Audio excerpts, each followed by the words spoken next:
Hello future officers, myself Drishti Goyal and I am your SSB mentor. So today we will going to talk about PIQ form. Repeaters को तो I hope पता ही होगा, but for freshers let me tell you, जैसे ही आप SSB में जाओगे है ना, once you'll get screened in, you're going to fill n numbers of form. बहुत सारे फॉर्म आपको फिल कराए जाएंगे, जिसमें से every other form will be only for the documentation purpose except one, which is your PIQ form, that is personal information questionnaire. So this form is very important for a candidate to get recommended. ठीक है, और आपको एक नहीं दो या फिर 3 copies of PIQ form भरवाए जाएंगे. Why? Because all of your 3 assessors, that is your psychologist, your interviewing officer and your GTO, all of them will get your copy of PIQ form and will be having a basic insight of yourself as a person or what you have done in your life. ठीक है. So this is a very I must say very important form and you need to practice filling this form beforehand. अगर आप सोचोगे तो आप सीधा SSB में जाके फिल कर लोगे तो वैसा नहीं होगा, आपको प्रैक्टिस करना ही पड़ेगा. So if you want the copy of PIQ form, you can get it inside our application, you can download it and you can practice filling it by your own. ठीक है. So here I'll talk about your PIQ form. जैसे कि मैंने आपको बता दिया, one of the this form will be having 2 sides. ठीक है, first page and the second page, and as I have told you, this is also known as personal information question. ठीक है, अभी देखो फॉर्म ऐसा दिखता है. Okay, this is how it will look like. This will be the first page and this will be the second page. Only 2 pages will be there of your PIQ form. अगर आप ध्यान से देखोगे आपके first page को, तो here they'll ask about you, your parents, your residential address, your family background, your educational background. So these are all the things which you have got by the virtue of your birth. ठीक है, आप कौन से school में गए, आपके कितने siblings हैं, आप कहाँ पे रहते हो, ठीक है, आपके पेरेंट्स का क्या नाम है, आपका खुद का क्या नाम है. All these things are assigned to you by the virtue of your birth और यू हैव गॉट इट, है ना, बाय योर पेरेंट्स ओनली. लेकिन जो सेकंड पेज है, that will talk about your hobbies, your job, your extracurricular activities, your weight, your height, your NCC participation, your previous SSB attempts, your position of responsibilities, okay, you going for which entry and everything. So these are the things which you have chosen for yourself, or in the second page they want to see what you have make out of it. So first one are the resources basically, है ना, which were given to you, and second is how best you have managed those resources and what as a person you came out afterwards. समझ आया सबको? So this form is again very important, I'm telling you, and the best way to fill this form is to आप एक बार fill कर लो, उसके बाद keep the copy of PIQ form in your pocket every time. तो जब भी आपको कुछ लग रहा है आपको addition या subtraction करना है, do it then and there. आप keep on improving your PIQ form with time before going to your SSB. Okay. So now I'll talk about each and every column specifically, because अगर आप लोगों को नहीं पता है तो मैं आपको बता देती हूँ. जो आपका पर्सनल इंटरव्यू है, ठीक है, that personal interview will depend 70 to 80% upon your PIQ form. ठीक है, जितने भी आप रिपीटर्स को जानते हो या फिर किसी से भी आपने कभी भी बात की, you can ask them. Even I myself have been to SSB. I'm telling you, जो आपका PI होगा, जो पर्सनल इंटरव्यू होगा, उसमें से 70 to 80 questions will definitely be asked from your PIQ form. इसीलिए भी ये बहुत ज्यादा इंपॉर्टेंट है. ठीक है, तो यहाँ पे मैं बोल रही थी ना, OIR रेटिंग होती है आपकी, which is written on your PIQ form and it is also seen by all of your assessors. That is why your OIR is very important for your stage 2 as well. So this is the column which I was talking about earlier. ठीक है, यहाँ पे आपका SSB selection board और number and place. मान लो आप SSB के लिए जा रहे हो Dehradun, so you can write 1 AFSB Dehradun. ठीक है, you can, if you have copy of PIQ form, you can fill it along with me. ठीक है, यहाँ पे लिख सकते हो आप देहरादून. आप SSB के लिए जा तो you'll write 18 SSB इलाहाबाद. ठीक है, तो आपका जो भी है SSB बोर्ड का नंबर and place you will write it. ठीक है, batch number it will be given to you after going to the SSB, तो वहां से आप लिख लोगे. टेस्ट नंबर भी आपको वहीं पे प्रोवाइड किया जाएगा. हियर योर UPSC और अदर एग्जाम रोल नंबर. मान लो आप NDA या CDS के लिए जा रहे हो तो आपका UPSC का रोल नंबर रहेगा. अगर आप FCAT के लिए जा रहे हो तो आपका FCAT का रोल नंबर रहेगा. तो आप रिटर्न का रोल नंबर यहाँ पे फिल करोगे और फिर रिटर्न एग्जाम्स, ठीक है। उसके बाद यहाँ पे देखो लिखा है name in capitals as in the matriculation certificate, तो यहाँ पे आपको अपना नाम लिखना, स्पेशली लिखा है in capitals, it means you will write your name like this. Also make sure that you are not using any kind of salutation there, Mrs, Mr, Miss, कुछ भी कहीं पे भी लिखने की जरूरत नहीं है, अपने नाम के आगे भी नहीं और किसी और के नाम के आगे भी नहीं, ठीक है। उसके बाद है आपका फादर्स नेम, तो यहाँ पे आप लिखोगे अपने फादर का नाम, ठीक है। Then your place of maximum residence you will write, ठीक है, and in the form place, district and state, ठीक है। तो ये नहीं है कि आप हाउस नंबर, गली नंबर, मोहल्ला नंबर, ये सब लिखने की जरूरत नहीं है, just write the place, the city where you are living, the district and the state.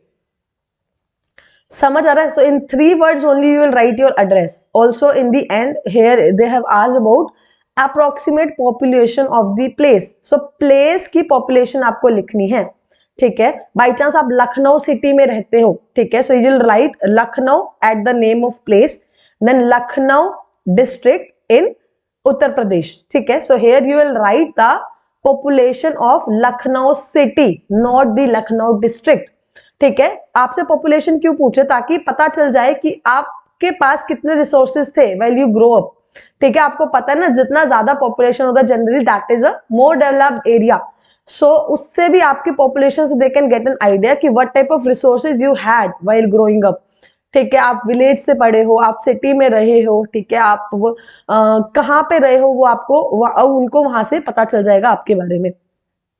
Okay, then place of present residence, कि आप अभी कहाँ रहते हो, मैक्सिमम मतलब आप अपने लाइफ टाइम में सबसे ज्यादा टाइम कौन से जगह पे रहे हो। Now present means right now where you live, and the permanent address और परमानेंट रेजिडेंस मीन्स आप कहां से बिलोंग करते हो, ठीक है, वेयर यू बिलोंग्स। यहां पे है your current, your present residence, और यहाँ पे है आपका मैक्सिमम, कि आप सबसे ज्यादा टाइम कहाँ पे रहे हो, और तीनों में you have to write the approximate population of the place as well.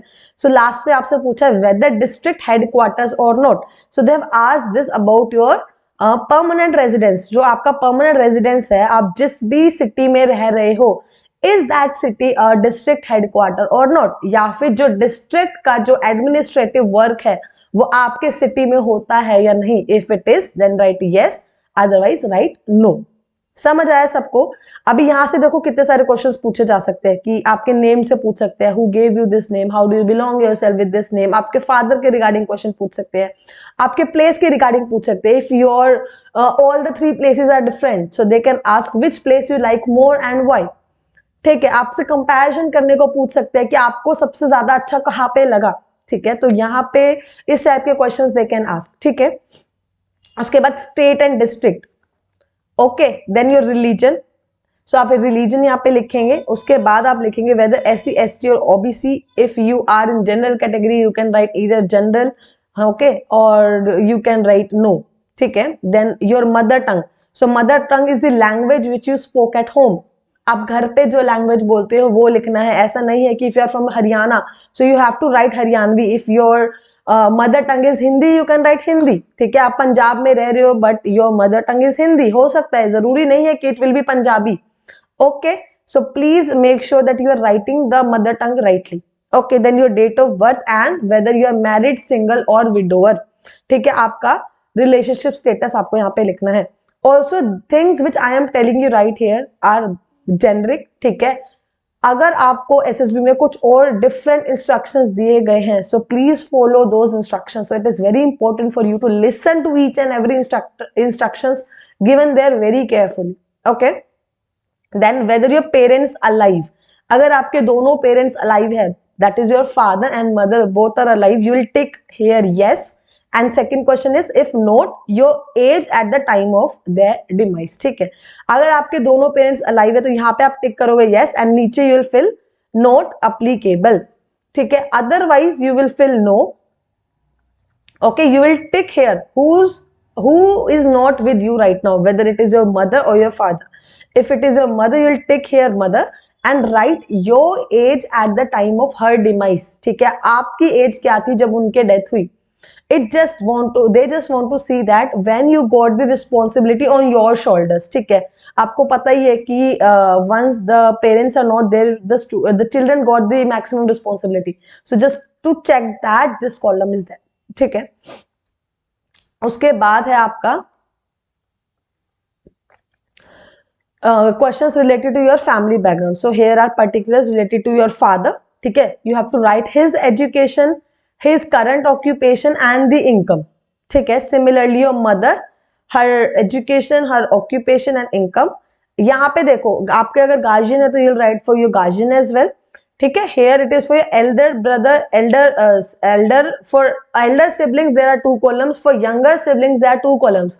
But be it you have 3 elder siblings. Okay, तो आप क्या करोगे, यहाँ पे you will cut this younger, यहाँ पे आप elder लिखोगे and you will write the details of your all the 3 siblings right there.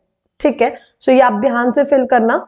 आपके फैमिली के रिगार्डिंग भी many questions can be asked regarding like how do you spend time with them, whom you are more closer, is it your father, your mother, how do you spend time with your siblings. ठीक है, regarding their educational background also they can ask whom you share your secrets with or whom do you go for the suggestion whenever required. ऐसे करके बहुत सारे questions regarding your family can be asked. ठीक है, एक CIQ that is comprehensive information questionnaire will be asked, जिसमें rapid fire भी बोल सकते हो, set of 10 to 12 questions directly will be asked regarding to your family. Next is regarding your education. ठीक है, आपके एजुकेशन के रिगार्डिंग है ये. यहाँ पे क्या है आपका, सबसे पहले आपकी matric that is your 10th class education. ठीक है, सो यहाँ पे आपसे पूछा है name of the institution, so the school from where you have passed your 10th, you'll write the name, you will write the board or the university. So board for the like till 12th and university after that, है ना. और अगर आपने 12th किसी college से किया तो in that case you'll write the university there as well. तो यहाँ पे आप लिखोगे board, is it CBSE, ICSE or any state board. ठीक है, year of passing you will write here. ठीक है, in which year you passed your 10th class. उसके बाद division and marks in percentage. So which division you get and the marks you score. So above 60% it is first division. ठीक है, तो वैसे ही आप calculate करके यहाँ पे आप लिख दोगे. Okay, then medium of instruction, so whether it is Hindi, English or any regional language in which you studied. ठीक है, उसके बाद है whether border or day scholar. It means आप हॉस्टलर रहे हो या फिर you use to go to school daily from your home.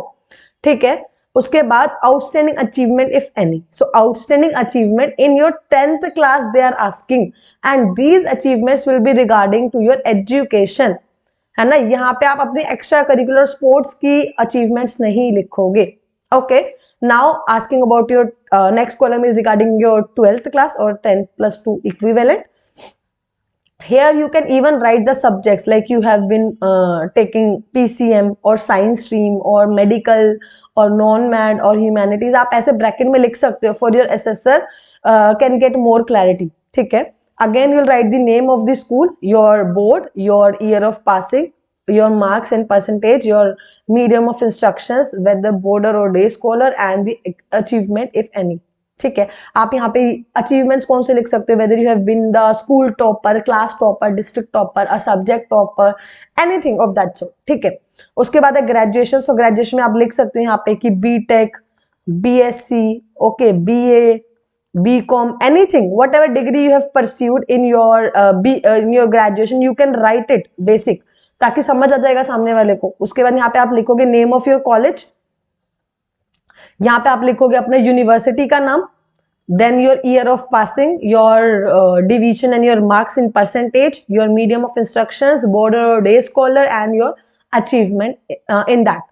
उसके बाद है आपका पोस्ट ग्रेजुएशन. अगर पोस्ट ग्रेजुएशन की जगह you have done some diploma course तो यहाँ पे आप ये कट करके यहाँ पे डिप्लोमा प्रोफेशनल कोर्स डाल के आप उसके डिटेल्स यहाँ पे लिख सकते हो. ओके, सो आपके एजुकेशन से regarding many questions can be asked that which subjects you have pursued starting from your class 10th. Mention the favorite subjects and why the subjects you didn't like much and why. ठीक है, except from that they can even ask about your teachers, which teachers you like much and why, which subjects you chose in your class 12th and why that particular subject. Okay, where for which college you opted for your graduation, why that particular college. Okay, if you are an hostler, so regarding that also they can ask what challenges you faced being in hostel, how did you overcame them. ऐसे करके बहुत सारे questions आपसे पूछ सकते हैं, ठीक है. Then next page, so that is page 2. It is again very important because it is now see what you have made out of what you have been got. ठीक है. So सबसे पहले आपकी age with in years and months. ठीक है. Then your height in meters and your weight in kilograms. This will show them about the level of fitness you have. है ना. आपका height, आपकी weight, आपके exercise पे भी depend करता है. So वहां से भी आपके बारे में पता चलेगा कि आपने कितना ध्यान दिया है खुद के ऊपर. Then your present occupation and your personal monthly income. ठीक है. आप करंटली क्या काम करते हो और आपकी इनकम क्या है. यहाँ पे आप अपने पॉकेट मनी नहीं लिखोगे. It is about your professional work. अगर आप फ्रीलांसिंग भी कर रहे हो, आप पार्ट टाइम भी कर रहे हो, then also please mention it here. ठीक है. उसके बाद है एनसीसी ट्रेनिंग. अगर आपने एनसीसी की ट्रेनिंग ली है, टिक यस, अदरवाइज नो. अगर ली है तो यहाँ पे this table you need to fill up. वहां पे आप लिखोगे कि टोटल ट्रेनिंग आपकी कितनी रही थी, which wing you opted, whether it is army, navy और air force, which division you pass from, okay, and what is the certificate obtained. Okay. उसके बाद आएगी आपकी details regarding your sports and your games. तो आपने जो भी स्पोर्ट्स खेले हैं आप लाइन वाइज यहाँ पे लिखोगे. You will write the duration, for which duration you played that particular sport, be it 3 years, 4 years, or you can write from this date to this date. Along with that you'll write the level at which you have represented that particular game. आपने उस game को कौन से level पे represent किया है.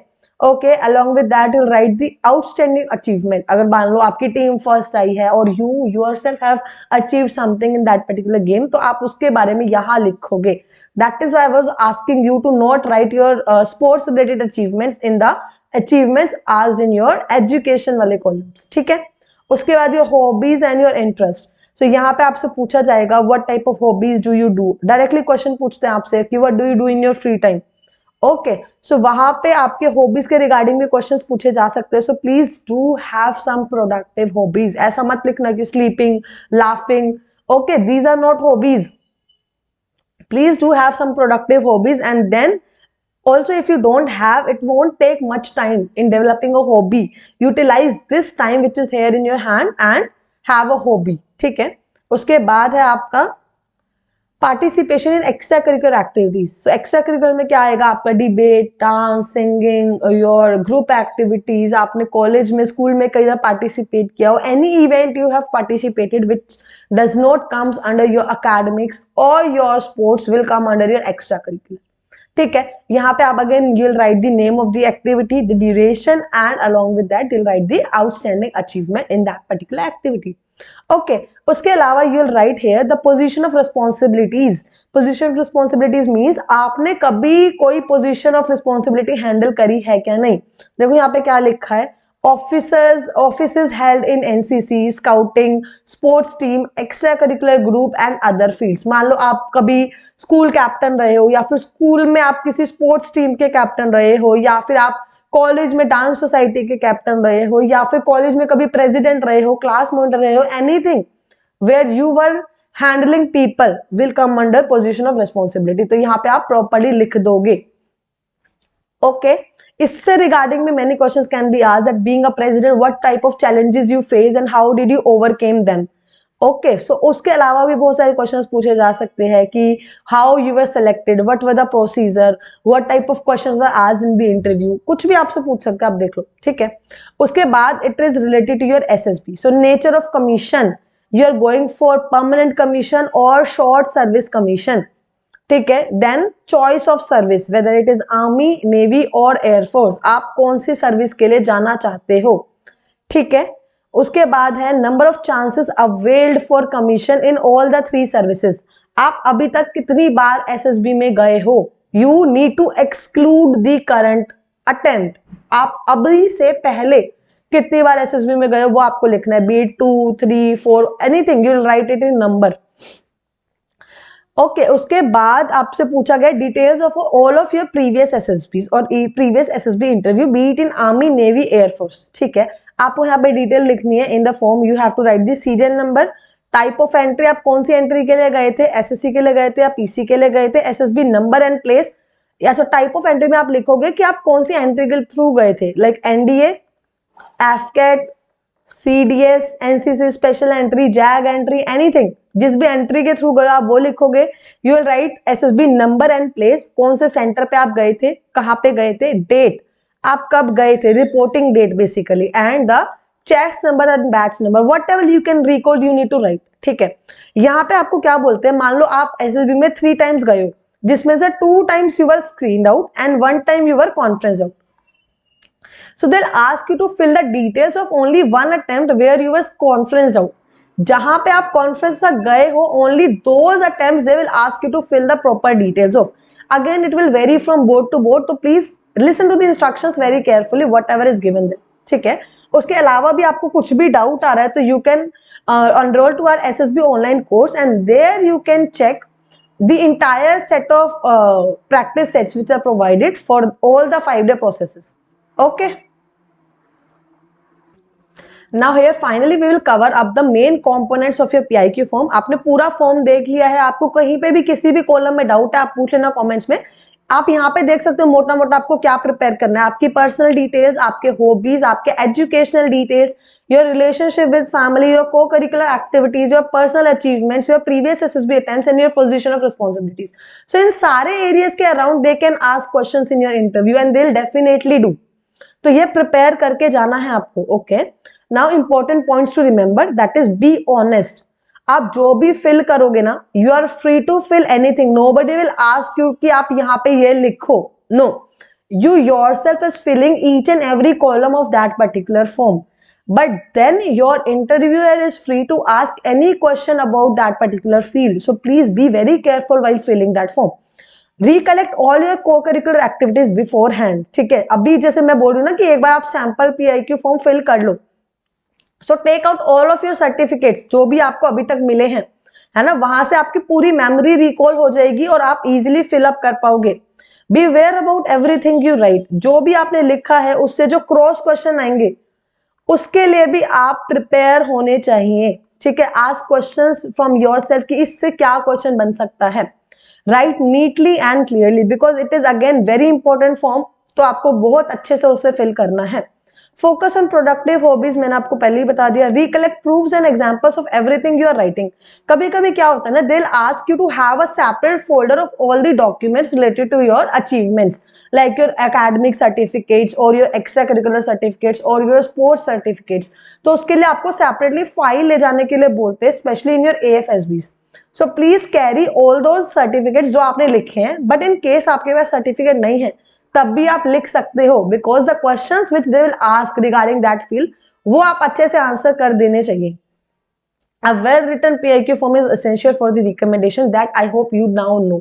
ठीक है, उसके अलावा you can enroll to the SSB online course जहां पे आपको 1-on-1 इंटरेक्शन मिलेगा। आपको still have any doubt regarding ma'am कैसे फिल करना है ये अपना PIQ फॉर्म, हमें नहीं समझ आया, तो again we will have live classes, 1-on-1 interaction and we will solve all your doubts. ठीक है, along with that we are helping you in the preparation of your writtens as well, be it your NDA, CDS, AFCAT or any other exam related to defense. You say it, we have it, so that also you can enroll for and you can apply the code warrior10 for extra 10% discount. Okay, तो ये आपके लिए again an added advantage रहेगा। I hope थोड़ा सा session lengthy हो गया but it is very important. अगर आपने PIQ फॉर्म फिल करना है सो प्लीज इन्हीं लाइंस पे फिल करना, it is again very important. बहुत अच्छे से, don't leave the columns blank, कुछ भी छोड़ना नहीं है। ठीक है, fill it to the best of your knowledge. Rest all the very best guys, I hope you have got it and please share this video with your friends who are going for the upcoming SSBs and hope all of you may get recommended very soon. Bye bye, take care, जय हिंद। अगर आप एक defence aspirant हैं और SSB interview, NDA, CDS, FCAT जैसे exams के लिए prepare कर रहे हैं तो आप SSB क्रैक एग्जाम्स के कोर्स को चेक करना ना भूलें। आप हमारी लर्निंग एप्लीकेशन को Google Play Store से भी डाउनलोड कर सकते हैं।